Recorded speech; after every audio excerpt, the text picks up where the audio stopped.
Hi there, I'm Ceara Crawshaw, CEO of Pencil and Paper. We're a UX design firm that works on B2B SaaS / enterprise software, and we make it beautiful and easy to use. Yes, it is possible. So a lot of people ask me, when is it time to do a redesign? When do we move from incremental improvements or adding more features into a bit of a different mindset? So this question often comes up in the midst of crazy tech debt. A lot of enterprise products, we've built something 8 years ago with some kind of old framework at the time, and now developers are trying to add new stuff to it. Your customers are there asking you for things, but the stack you're using is just too hard to build and it takes too long, super onerous. So a lot of companies get to the point where they're like, okay, we actually do need to do a rebuild. And then the question gets asked, do we need to do a redesign and actually think through things in a different way as we do this rebuild? So design debt and tech debt are like besties very often. A few things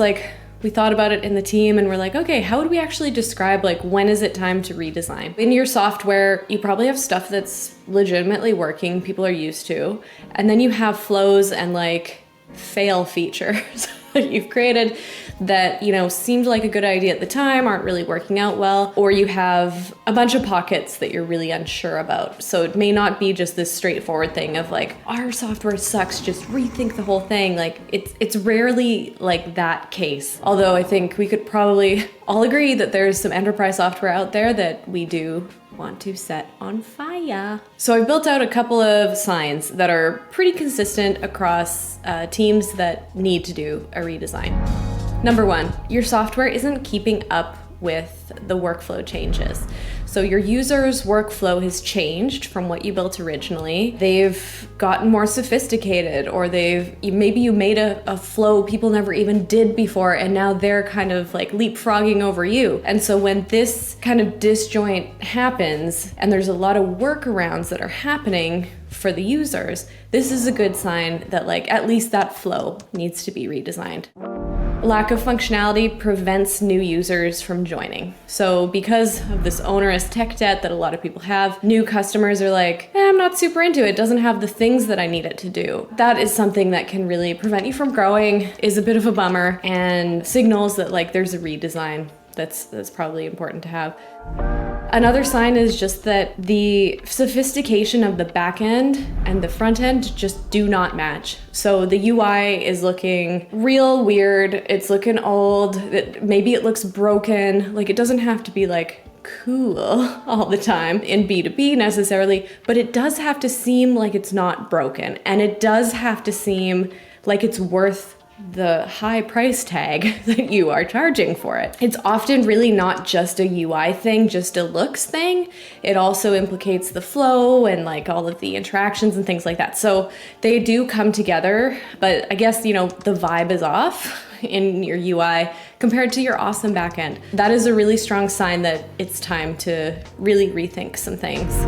Users want to do things more efficiently, but they can't. So your users have matured with you, and so they've gone from newbies that are just, doing some basic stuff into power users or somewhere in between, and they can't be more efficient in your tool. They can't optimize for doing things faster and easier. And so that's a sign that there's just some rethinking that needs to happen and some creative ways to optimize. There are even things that are not super high UI that you can do to optimize keyboard actions or other things like that. You have a huge training burden and you need to reduce that. So a lot of enterprise software, B2B SaaS software, relies on super smart people to train other super smart people. And getting those really qualified trainers is not easy to do.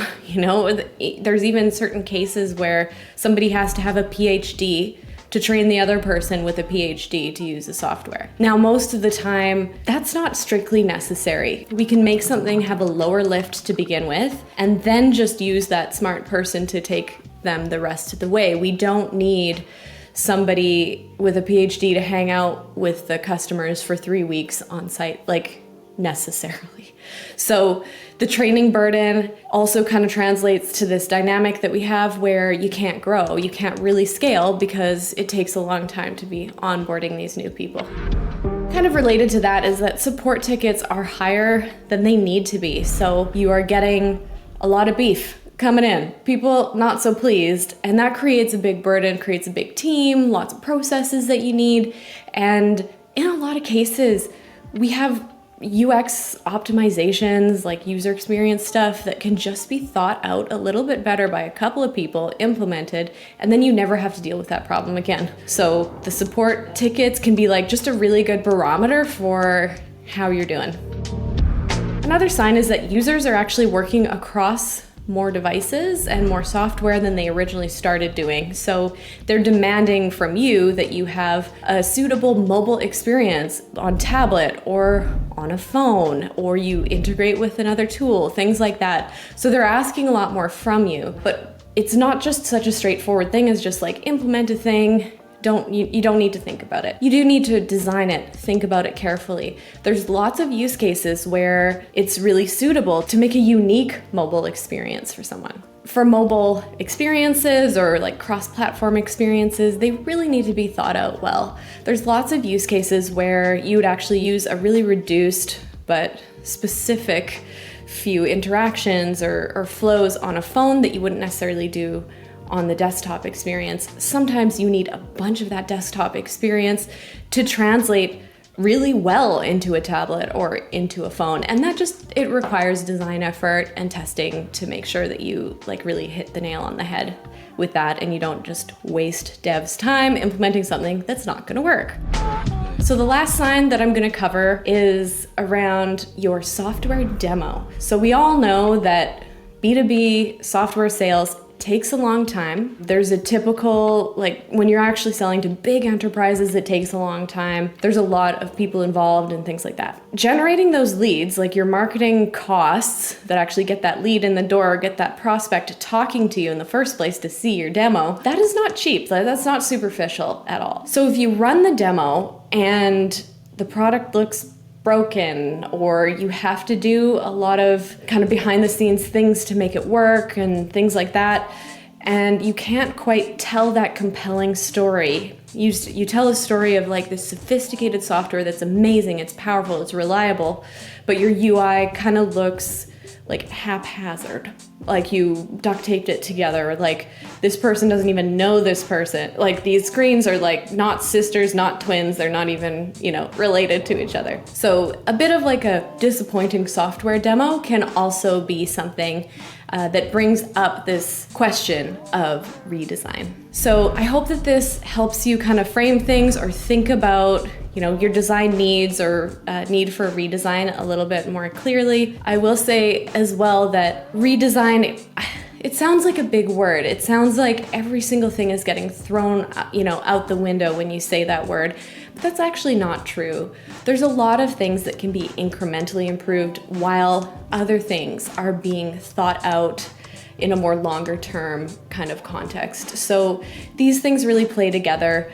And, if you want your devs rebuilding your brand new software that's gonna be so awesome and easy to implement new features, if you want that dollar to go as far as possible, having some design thought around that is really gonna facilitate that mission. Good luck with your redesign or your re-implementation of your software. I hope this video has helped you think about your need for a redesign. Thanks a lot, and see you later.